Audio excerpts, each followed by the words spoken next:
Hello friends, मेरा नाम है Namit Agarwal and welcome to my channel Desi Angrez. आज मैं एक और मार्वल कॉमिक्स पर बेस्ड एक कैरेक्टर की सीरीज़ की बात करने जा रहा हूं और उसका नाम है द पनिशर। और मेरा रिकमेंडेशन इसके लिए मस्ट वॉच है। काफ़ी अच्छी सीरीज़ है ये। और इससे पहले कि मैं रिव्यू शुरू करूँ, आप लोग जल्दी से मेरे चैनल को सब्सक्राइब कर लीजिए ताकि आपको और भी टीवी सीरीज़ और मूवीज़ के रिव्यूज़ की नोटिफिकेशन मिल सकें। डिस्क्रिप्शन की बात करता हूँ मैं। अपनी फैमिली के मर्डर का बदला लेने के बाद फ्रैंक कैसल नाम का आदमी, जो कि मरीन्स में सर्व कर चुका है, उसको अपनी लाइफ में एक नया मीनिंग मिलता है जिससे वो एक विजिलेंटे बन जाता है। तो आइए और बात करते हैं इसके बारे में। इस शो को दिखाया गया था 2017 से 2019 के बीच में और इसमें टोटल 2 सीजन्स थे और टोटल 26 एपिसोड्स। इनके क्रिएटर का नाम है स्टीव लाइटफुट और ये सीरीज़ मार्वल कॉमिक्स के एक सुपर हीरो पर बेस्ड है, जैसा मैंने बताया आप लोगों को। और इस सुपर हीरो को क्रिएट किया था जेरी कॉनवे, जॉन रोमिटा सीनियर और रॉस एंड्रू ने। तो आइए आप पनिशर के ओरिजिन स्टोरी की बात करते हैं। तो सबसे पहले तो ये बता दूं कि ये एक एंटी हीरो है। एंटी हीरोज़ के बारे में मैंने वैसे कुछ एपिसोड्स में पहले भी बताया था, बट फिर से बता देता हूँ सिंपल शब्दों में। ये लोग एक हीरो की तरह क्राइम के खिलाफ तो लड़ते हैं, लेकिन फिर विलेन को ये लोग जिंदा नहीं छोड़ते हैं और उसको मार डालते हैं, जबकि एक नॉर्मल सुपर हीरो पुलिस को सौंप देता है किसी विलेन को। और डिफरेंस ये भी है कि एंटी हीरो का कोई मॉरल कंपास नहीं होता है। ये लोग कुछ भी कर सकते हैं अपने मकसद को पूरा करने के लिए। ये लोग किसी भी तरह की टेक्निक्स अपना सकते हैं, जैसे कि किसी को टॉर्चर करना, धमकी देना, किसी को बुरी तरह घायल कर देना या फिर झूठ बोलना, किसी का अपहरण कर लेना, और भी जितने बुरे तरीके हैं ये उसे अपनाने में हिचकते नहीं है अपना मकसद पूरा करने के लिए। हाँ, तो पनिशर सबसे पहली बार इंट्रोड्यूस हुआ था 1974 में मार्वल कॉमिक्स में, अमेजिंग स्पाइडरमैन वाली कॉमिक्स में। और पनिशर को एज एन असैसिन इंट्रोड्यूस किया गया था कॉमिक्स में, और वो भी अपोजिट स्पाइडरमैन के, यानी कि स्पाइडरमैन के दुश्मन के तौर पर। असैसिन यानी कि हत्यारा होता है। पनिशर का असली नाम है फ्रांसिस कैसल उर्फ फ्रैंक कैसल। ये इटालियन अमेरिकन है और ये काफ़ी सारे बुरे मेथड्स अप्लाई करता है अपनी लड़ाई में अपराध के खिलाफ, जैसे कि मर्डर, किडनैपिंग, एक्सटॉर्शन यानी कि धमकी देकर पैसे निकलवाना या इन्फॉर्मेशन निकलवाना, कोएर्जन यानी कि ज़बरदस्ती करना, थ्रेट यानी कि जान से मारने की धमकी देना, टॉर्चर वगैरह वगैरह। फ्रैंक कैसल एक नॉर्मल सोल्जर था जो कि वियतनाम के युद्ध में लड़ा था और उसकी एक बीवी और 2 बच्चे थे। एक दिन उसकी बीवी और बच्चों ने एक गैंग को किसी की हत्या करते हुए देख लिया न्यूयॉर्क के सेंट्रल पार्क में। तो जो गैंग मर्डर कर रहा था उनको ये बात पता चल गई कि उनके मर्डर करते वक्त वहाँ चश्मदीद गवाह मौजूद थे। तो फिर वो गैंग के मेंबर्स उन्हें मार डालते हैं। उसी का बदला लेने के लिए फ्रैंक उन सभी गैंग मेंबर्स की बेरहमी से हत्या कर देता है और उसके बाद उसे लगता है कि अपराध के खिलाफ एक जंग छेड़ दी जाए जिसमें वो खुद ही जज, ज्यूरी और एग्जीक्यूशनर रहेगा। चूंकि पनिशर एक सोल्जर रह चुका है तो वो माहिर है गुरिल्ला वारफेयर में, हैंड टू हैंड कॉम्बैट में और बंदूक चलाने में और सही निशाना लगाने में। और जैसा कि मैंने आपको डेयरडेविल वाली सीरीज़ के रिव्यू में बताया था कि पनिशर उस सीरीज़ में भी आता है, तो आप डेयरडेविल वाली सीरीज़ भी ज़रूर देखिएगा। दोनों के बीच की फ़ाइट बहुत ही औसम है और डेयरडेविल का भी रिव्यू मैंने इसी चैनल पर किया हुआ है। अब बात करते हैं हम लोग पनिशर की स्किल्स और एबिलिटीज़ की। चूँकि ये एक बहुत ही हाईली ट्रेंड सोल्जर है तो ये दुश्मन इलाके में घुस के उन्हें तबाह कर सकता है, भले ही कितनी ही सिक्योरिटी क्यों ना हो। उसके बाद इसके पास स्टेल्थ और कैमोफ्लाज स्किल्स है, यानी कि किसी भी एनवायरनमेंट में अपने आप को उसके मुताबिक अपनी पर्सनैलिटी बना लेना और दुश्मन इलाके में चोरी छिपे से घुसने की एडवांस स्किल है इसके पास। और सबसे बड़ी बात, इसको ऑलमोस्ट सभी तरह के फायर आर्म्स और वेपन्स इस्तेमाल करने आते हैं, यानी कि किसी भी तरह की बंदूक या राइफ़ल हो, ये इसे ऑपरेट आसानी से कर सकता है। और ये कई प्रकार के मार्शल आर्ट्स में ज़बरदस्त तरीके से ट्रेंड है, जैसे कि Krav Maga, Muay Thai, jujutsu, karate, ninjutsu वगैरह वगैरह। और एक विशेष बात पनिशर के बारे में ये है कि जब इसे चोट लगती है या खूब ज़्यादा एक्सर्शन होने के कारण लड़ाई के दौरान जब इसको शरीर में खूब दर्द होता है, तब ये पेन किलर्स नहीं लेता है, क्योंकि इसका मानना है कि पेन किलर्स एक इंसान की सेंसेस डल करता है और वो उसको रिएक्ट करने में स्लो बनाते हैं।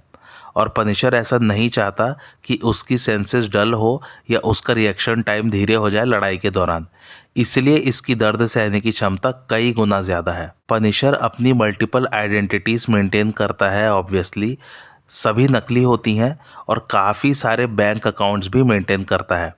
इसके पास पैसे उन्हीं क्रिमिनल से आते हैं जिन्हें ये मारता है। इन पैसों को वो अपनी क्राइम फाइटिंग में इस्तेमाल करता है, जैसे कि वेपन्स खरीदने में या फिर और भी जो सामान लगते हैं एक सोल्जर को। ये हमेशा एक ब्लैक कलर की केवलार यूनिफॉर्म पहनता है जब ये पनिशर बनता है, जो कि इसे मोस्टली बुलेट्स और नाइफ्स और भी हथियार से बचाते हैं, लेकिन कभी कभी फिर भी इसे चोट लग ही जाती है। और हाँ, ये काफ़ी सारे सीक्रेट सेफ हाउसेस भी मेंटेन करता है पूरे न्यूयॉर्क शहर में अलग अलग जगह, और इसके पास बहुत सारी गाड़ियाँ भी है अपने ट्रैवल करने के लिए। इसकी यूनिफॉर्म के सेंटर पर एक एम्बलम है और वो है एक सफ़ेद खोपड़ी का। ये दुश्मन को डराने के लिए पनिशर ने अपनाया है, और पनिशर का मेंटल फोकस और डिसिप्लिन बहुत ही अद्भुत है, इसलिए साइकिक या टेलीपैथिक पावर्स इस पर ज़्यादा काम नहीं कर पाती है। यानी कि कोई इसके दिमाग के साथ आसानी से खिलवाड़ नहीं कर सकता है, या फिर पनिशर के दिमाग को कंट्रोल करना बहुत मुश्किल है, ये भी कह सकते हैं। और ये लड़ाई के दौरान मोस्टली गन्स और राइफल्स प्रेफर करता है, लेकिन और भी बहुत सारे वेपन्स यूज़ करता है पनिशर, जैसे कि hand grenades, shot guns, flame throwers वगैरह वगैरह। इसके टोटल 2 सीजन्स हैं, आइए उसकी बात करते हैं। फर्स्ट सीजन में पनिशर अपनी वाइफ और बच्चों के मर्डर का बदला ले लेता है, लेकिन फिर उसको पता चलता है कि एक बहुत बड़ी साजिश थी उसकी वाइफ और बच्चों को मारने में, तो वो उसको अनकवर करने में लगा हुआ है। थोड़ा सा शुरुआत बता देता हूँ। तो फ्रैंक कैसल उस हर गैंग मेंबर को मार चुका है जिसने उसके बीवी बच्चों को मारा था। अब कोई नहीं बचा है उस गैंग में, और फ्रैंक अब एक कंस्ट्रक्शन साइट पर काम कर रहा है एज अ वर्कर। एक दिन एक बंदा उन्हें ज्वाइन करता है जिसका नाम है डॉनी चैवेज। वहाँ उसकी सभी से अच्छी दोस्ती हो जाती है। वहाँ के वर्कर्स एक प्लान बनाते हैं कि किसी लोकल गैंग से पैसा चुराएंगे, लेकिन जब ये लोग पैसा चुराने जाते हैं तब डॉनी चैवेज की आइडेंटिटी उस लोकल गैंग को पता चल जाती है। सभी वहाँ से भाग जाते हैं और सभी वर्कर्स डॉनी को मारने की कोशिश करते हैं, लेकिन तभी वहाँ फ्रैंक आ जाता है और डॉनी को बचा लेता है और बाकी सभी वर्कर्स को मार डालता है। डॉनी को एक्चुअली सारे वर्कर्स इसलिए मारना चाहते थे क्योंकि उसकी आइडेंटिटी गैंग वालों को पता चल गई थी, तो अगर वो उसे ढूंढते ढूंढते वहाँ पहुँच जाते तो बाकी वर्कर्स भी मारे जाते। एनीवे, उसके बाद पनिशर उन गैंगस्टर्स को भी मार डालता है जो कि डॉनी के पीछे पड़ जाते अगर वो लोग डॉनी को ढूंढने निकलते। दूसरी तरफ होमलैंड सिक्योरिटी से एक एजेंट आती है जिसका नाम है डायना मदानी, जो कि फ्रैंक कैसल के अफगानिस्तान ट्रूप की इन्वेस्टिगेशन कर रही है। वो इसलिए कर रही है क्योंकि उसका मानना है उसके पुराने पार्टनर को फ्रैंक कैसल के अफगानिस्तान ट्रूप वालों ने ही मारा है। इसके बाद दिखाते हैं कि एक आदमी जिसका नाम माइक्रो है वो न्यूयॉर्क के सारे कैमरे मॉनिटर कर रहा है। वो देखता है कि कैसे फ्रैंक कैसल सभी गैंगस्टर्स का मर्डर करके एक बिल्डिंग से निकल रहा है। फिर वो एक डिस्क भेजता है कैसल के घर पर और उसे कांटेक्ट करके बताता है कि उसे वो डिस्क एक बार देख लेनी चाहिए। उसमें कैसल देखता है कि कैसे कांदाहार में, जो कि अफगानिस्तान में है, वहाँ उसकी एक यूनिट मदानी के पार्टनर को टॉर्चर कर रही है और उसे मार डालते हैं, और उस पार्टनर का नाम है अहमद जुबैर। तो एक्चुअली इसमें दिखाया गया है कि कैसल दुनिया की नज़रों में मर चुका है। उसने अपने आप को डेड डिक्लेयर करवा दिया है कागजों पर, ताकि किसी को उसकी पनिशर वाली सच्चाई पता न चल सके। अब मदानी को ये डिस्क मिलती है और वो उसे देखती है और उसे अब कैसल के बारे में जानना है। तब वो अपने बॉस कार्सन वोल्फ से परमिशन लेके फ्रैंक के फ्रेंड बिली रूसो के पास जाती है और उससे कैसल के बारे में पूछती है। इधर कैसल डेयरडेविल की फ्रेंड कैरन पेज से कांटेक्ट करता है ताकि वो डिस्क भेजने वाले की असली आइडेंटिटी जान सके। तहकीकात से पता चलता है कि डिस्क भेजने वाला पहले एनएसए में एज ए एनालिस्ट काम कर चुका है और उसका असली नाम है डेविड लीबरमैन, जो कि कुछ एनएसए के सीक्रेट्स लीक करते हुए पकड़ा गया था और अब वो ऑलरेडी डेड डिक्लेयर्ड है। ये बात एक्चुअली डायना मदानी के बॉस कार्सन वुल्फ को पता थी कि डेविड लीबरमैन एनएसए के सीक्रेट्स कुछ लीक कर चुका है, लेकिन उस समय कार्सन वुल्फ ने ये स्टोरी दबा दी थी। तो फिर कैसल कार्सन वुल्फ को टॉर्चर करता है और उसे मार डालता है। और फिर एक बहुत बड़ा ट्विस्ट रिवील होता है। फ्रैंक कैसल को पता चलता है कि जिस रात गैंग वाले उसके बीवी बच्चों को मारने आए थे वो एक्चुअली उसके बीवी बच्चों को नहीं बल्कि फ्रैंक का मर्डर करने आए थे। और फिर वो इन्वेस्टिगेट करते करते डेविड लिबरमैन के बेस ऑफ ऑपरेशंस पर पहुंच जाता है और बस फिर कहानी ऐसे ही आगे बढ़ती है। ज़बरदस्त एक्शन सीक्वेंसेस है इसमें, खूब सारा खून खराबा भी है इसमें। सो जिन्हें खून खराबा एक्शन मार धाड़ पसंद है उन्हें ये सीरीज बहुत पसंद आएगी। सेकंड सीजन में पनिशर अपनी लाइफ शांतिपूर्वक जी रहा है, लेकिन एक एमी बेंडिक्स नाम की लड़की दिखाई गई है जिस पर जानलेवा हमला होता है और फिर कैसल को लगता है कि उसे शायद वापस पनिशर बनना ही पड़ेगा। थोड़ा सा और बात करते हैं सेकंड सीजन की। तो इसकी शुरुआत होती है एक बार से। वहाँ पर फ्रैंक बैठा हुआ है और एक लड़की आती है और उसकी इंसल्ट करके चली जाती है।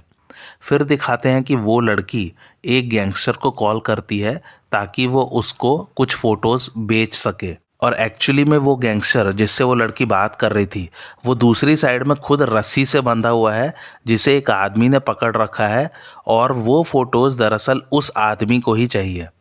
फ़ोन रखने के बाद वो आदमी उस गैंगस्टर को मार डालता है। इधर कैसल रात को वापस उसी बार में आता है और देखता है कि कुछ लोग वहाँ की तलाशी ले रहे हैं और वो लड़की जिसने फ्रैंक की इंसल्ट की थी वो उन आदमियों को अवॉइड कर रही है। फिर जब कैसल उन आदमियों को रोकने की कोशिश करता है तो वहाँ लड़ाई हो जाती है। लड़ाई के बाद कैसल और वो लड़की एक मोटल में चेक इन करते हैं और वो अपना नाम रेचल बताती है जबकि उसका असली नाम एमी है। ये बाद में रिवील होता है। और फिर फ्रैंक एमी से पूछता है कि वो आदमी उसके पीछे क्यों पड़े हुए थे।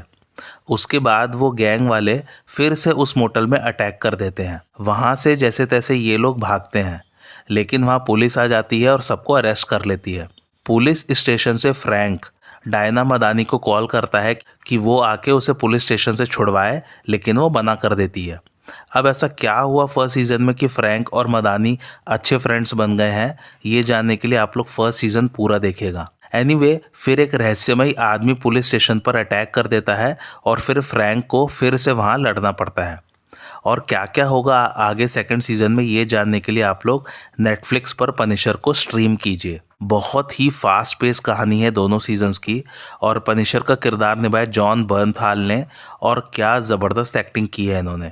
वैसे सभी एक्टर्स की एक्टिंग शानदार है, लेकिन स्टोरी लाइन वाकई में लाजवाब है और एक्शन सीक्वेंसेस एक बार फिर से कह रहा हूँ बहुत ही औसम है। मेरी तरफ से रिकमेंडेशन मस्ट वॉच है, ज़रूर देखिएगा इस सीरीज़ को और मज़े कीजिए आप लोग। IMDb रेटिंग की बात करूँ तो वो है 8.5, जिसे रेट किया लगभग 2.5 लाख लोगों ने। और मेरा रिकमेंडेशन मैं बता ही चुका हूँ, मस्ट वॉच है। बहुत ही ज़बरदस्त एक्शन सीक्वेंसेस हैं इसमें। और आप लोग को आज का रिव्यू कैसा लगा मुझे कमेंट करके ज़रूर बताइए और मेरे चैनल देसी अंग्रेज को लाइक शेयर और सब्सक्राइब ज़रूर कीजिए।